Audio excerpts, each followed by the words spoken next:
When you want to travel a long distance, say from one continent to another, you take an airplane and expect to spend several hours in the air.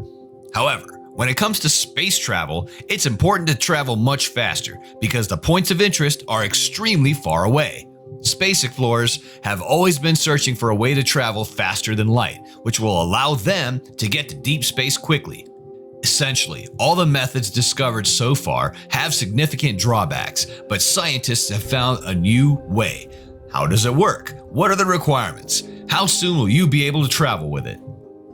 Light is fascinating and very important because without it, it would be extremely difficult to watch this video. You've probably heard that light travels extremely fast, but how fast is light? Interestingly, the exact speed of light is known and is the basis for most other measurements. The speed of light traveling through a vacuum is exactly 299,792,458 meters, or 983,571,056 feet per second. That means light will travel about 186,282 miles in just 1 second. Light is so fast that if you switch on a bulb in a dark room, the light fills every spot in the room almost instantly.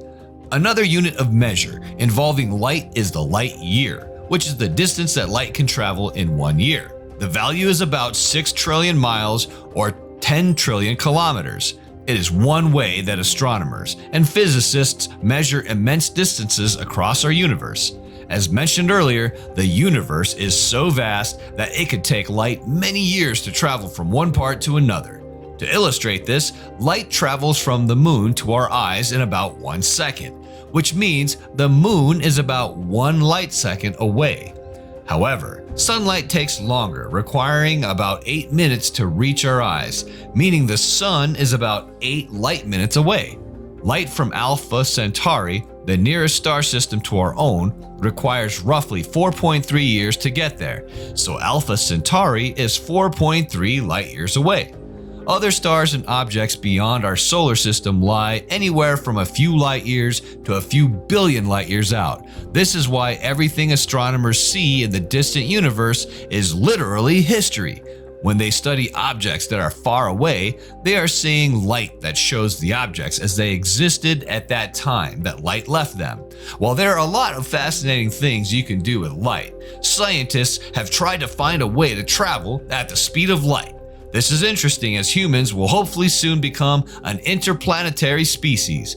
For instance, SpaceX billionaire CEO Elon Musk wants to form a settlement on Mars, but his explorers have to bear, at the minimum, 5 months of travel through space before touching down on the red planet. This can even reach almost a year, depending on how close the two planets are. And that is with all the hazards it brings before touching down on the red planet. However, with the speed of light travel, they can make the long trip in less than 4 minutes. Researchers have tried many different methods to achieving traveling at a very high speed. There has always been a problem that all other methods could not solve. Even to achieve 1% of speed of light, which is still plenty fast as it could take you from Los Angeles to New York in a little over a second. The problem, in a single word, is energy. Any object moving has energy due to its motion, and physicists call this kinetic energy. To go faster, you need to increase kinetic energy. The problem is that it takes a lot of kinetic energy to increase speed. To make something go twice as fast takes 4 times the energy. Making something go 3 times as fast requires 9 times the energy, and so on. For example, to get a teenager who weighs 110 pounds to the energy, for example, to get a teenager who weighs 110 pounds to 1% of the speed of light would require 200 trillion joules. That's roughly the same amount of energy that 2 million people in the US use in a day. Take, for example, the M drive, which was touted as the technology that would take us to the most distant parts of the universe very fast. This invention, which has even been patented, theoretically works by trapping microwaves in a shaped chamber where their bouncing produces thrust. The chamber is closed, meaning from the outside it will appear to simply move without any fuel input or any thrust output. The M drive relies on Newton's second law, where the force is defined as the rate of change of momentum. Thus, an electromagnetic or EM wave traveling at the speed of light has a certain momentum that will transfer to a reflector, resulting in a tiny force. This accumulated tiny force in great quantities is what enables the M drive. This sounds simple, but it also turns our understanding of physics on its head. No energy is going in or coming out, which makes us ask questions like, how are the waves initialized? How do they continue to move? And where is their momentum coming from? You can't have spontaneous, created momentum without an explicable push, which is why many scientists don't even take the M drive seriously.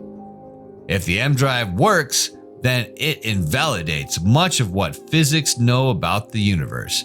The M drive was even put to the test by physicists at the Dresden University of Technology that showed the promising results obtained by NASA, and Chinese showing thrusts were all false positives explained by outside forces. However, the warp drive shows great promises, as shown by Dr. Eric Lentz, a physicist with over 10 years of experience. In practical applications, Lentz wasn't even the first to work on making the warp drive a reality. And not just sci-fi. The first person to attempt it was the Mexican mathematician Miguel Alcubierre. In 1994, his proposal became the beginning of the official literature on warp drives.